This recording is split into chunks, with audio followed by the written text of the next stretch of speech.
Today, we are chatting with Dr. Gary Chapman about his new book, Things I Wish I'd Known Before My Child Became a Teenager. What a terrific title for a book, by the way. I'm sure that most parents have thought about this. What inspired you to put together this book? You know, this is the third in a series. I started out with things I wish I'd known before we got married. And then I did things I wish I'd known before we became parents. And the logical thing seemed to be things I wish I'd known before our child became a teenager, because we had a struggle with our teenagers, with one of our teenagers, I should say. And I know that many parents do. So yeah, I'm really excited about this book. I think it's going to help a lot of parents whose children may already be teenagers, or they're about to become teenagers. If you can get some of this in your mind beforehand, so much the better. Being a teenager today is very different than when you were a teenager or I was a teenager. What kind of skills do teenagers need now that maybe you and I didn't need when we were that age? I think one is learning social skills, how to relate to people face to face. Because in our world, teenagers are chatting with each other when they're sitting side by side. Spending a lot of time on these little gadgets. Absolutely, absolutely. And so helping that teenager learn how to initiate conversation, how to ask questions of people, their peers, as well as older adults. It's amazing what a teenager can learn if they would ask questions of older adults. So helping our teenagers recognize that, and I think it starts in the home. For example, if parents are asking them questions about all sorts of things, and they sense that the parents are interested in what they have to say, they're more likely to do that themselves. So yeah, I think social skills. I think another is teenagers in our day tend to be more grumblers than they are gratitude. They see the things they don't have that everybody else has, rather than realizing how much they already have. And so I give some practical stuff in terms of just send the teenager to a room in the house and let them write down 5 things that they appreciate in that room. It just gets it on the front burner. And then maybe put dad's name and mom's name and the sibling's name, and let them write 2 things they appreciate about each family member. Wow, I mean, this gets things rolling, and come back and report that to each other. So yeah, I think those social skills and learning how to apologize also when they fail, because teenagers will not be perfect. So teaching them how to apologize. And I think that often comes by our apologizing to them when we don't do the things that should be done. And some parents have said, well, if I apologize to my teenager, won't they lose respect for me?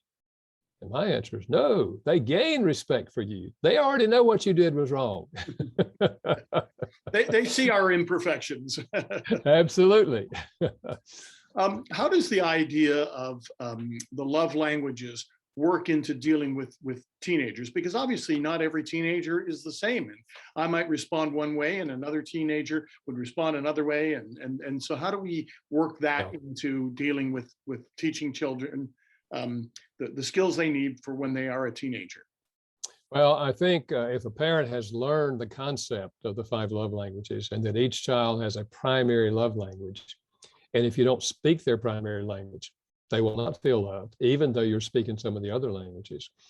If they've already got that concept when they're children, they've sometimes said to me, Gary, it seems to be different now that they're teenagers. Does their love language change? And I say, I don't think it changes, but you have to use more adult expressions of that. If it's words of affirmation, you've been saying, you cute little thing, you're just so sweet. They don't want to hear that stuff. You got to use more adult words. I like the way you got your hair fixed today, or I like what you're wearing, or you did a good job on that, talking about maybe something they've accomplished. So I think we have to learn new dialects of their language, but it's extremely important. Because if teenagers do not feel loved by the parents, they're going to be emotionally struggling inside. And during those teenage years, if they don't feel loved by parents, they will go looking for somebody to love them. And they will often look in the wrong places, and bad things happen. So I think parents really need to understand that they need to learn that teen's primary love language, give heavy doses of that, but also sprinkle in the other 4 languages, because we want that teenager to learn how to receive love and give love in all 5 languages. That's the healthiest adult. If they know how to speak all 5 languages, you setting them up for success in relationships.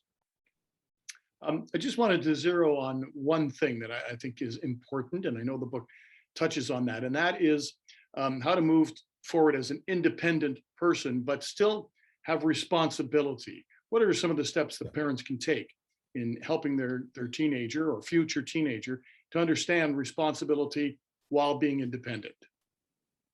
Yeah, I think those two must always go together. The teen is by nature moving toward independence. And we want them to, because at 18 or 19, they're going to finish high school, go to college, or join the military, or get a job. And they're going to have to be making decisions on their own. So we want them to be moving toward independence.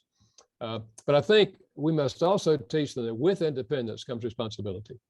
So every time you give them a measure of independence, for example, maybe they now are driving a car, or when they get to that stage, and you say, okay, so it's a wonderful privilege to drive a car, and a lot of independence. They get out there in the car, go where they want to go. But with that comes responsibility. And so now, instead of my vacuuming the car every week, I'm going to let you vacuum the car every week.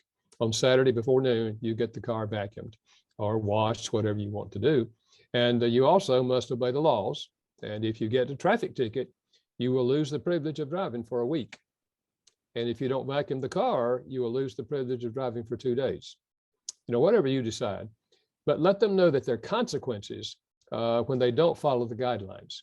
And that when we have more independence, we have more responsibility. Listen, as adults, we have huge responsibility as parents. Wow. So we're getting on the track to understand that with independence comes responsibility. And when we do that, again, we're setting them up for success in life. Very good. I do want to go and vacuum my car right now, but thank you for taking the time today, Dr. Chapman, to tell us about things I wish I'd known before my child became a teenager. I really appreciate your time and wish you all success with this book. Well, thank you, Martin. I think it's going to help a lot of parents. I'm excited about it.